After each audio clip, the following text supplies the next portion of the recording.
There's a microchip inside the match ball, has been since 2022, and most people watching the game have no idea it's there, or what it's actually doing. It's not tracking your fantasy points, it's not connected to the scoreboard, it's doing something quieter, faster, and more consequential than either of those things. Here's how it actually works. The chip sits in the center of the ball, suspended there.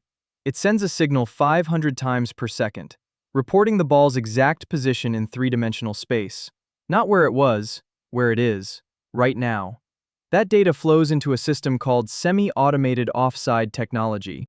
Which sounds complicated. It isn't. Think of it as a very fast, very pedantic geometry teacher. One who never blinks. Here's why this matters. Offside decisions used to take 2 minutes.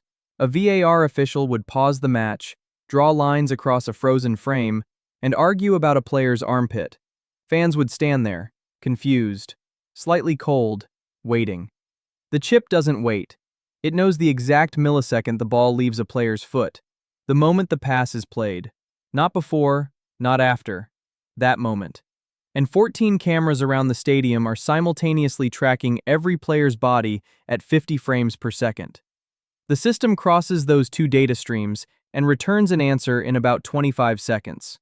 Correct, consistent, and whether you like it or not, completely automatic. Here's the part most people miss. The chip isn't making the decision, it's providing the timestamp. The most important piece of information in an offside call isn't where the attacker is. It's when the ball left the passer's foot. Get that moment wrong, even by a fraction of a second, and you've drawn your lines on the wrong freeze frame. Which, until 2022, happened more than anyone admitted. The ball chip fixes that. One input, one timestamp, everything else follows.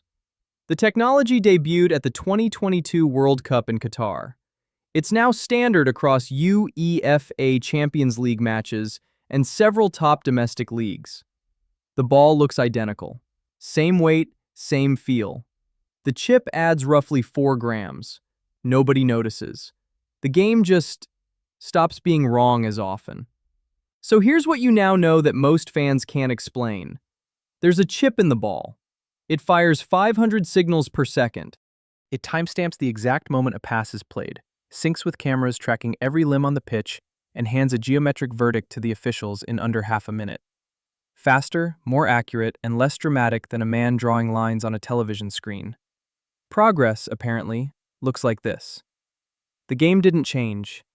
You did. You're welcome. Subscribe if you liked this. It really means a lot.